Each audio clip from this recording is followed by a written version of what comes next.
দুপুর বাজে একটা, কখন বাজার আনবো কখন রান্না করব মাথায় কাজ করছে না। ঘুম থেকে উঠেছি 11টা বাজে, পরে উঠে কাজ করে ছেলেকে খাওয়াইলাম, ছেলেকে গোসল করাইলাম, ঘুম পাড়াইলাম। পরে মনে হলো না আর বসে থাকা যাবে না, একটু বের হই। আমার সাহেব তো ঘুমায়, সে ঘুমাক, আমি রাগ করে বেরিয়ে আসছি বাজার করব।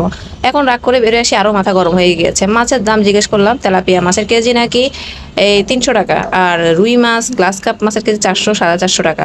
বড় বড় মাছ খেতে আমার অনেক ভালো লাগে, যত বড় মাছ হোক, যত বড় মাছ আমার তত বেশি আমার ভালো লাগে আর কি। যাই হোক, না নিয়ে এক বুক হতাশা নিয়ে হাঁটা শুরু করলাম। পরে ফুলগুলা দেখে মনটা ভালো হয়ে গেল। তারপর আর কি করলাম, আলু দেখলাম, পটল দেখলাম, দেখতেছি আলু বাসায় আছে, আলু লাগবে না।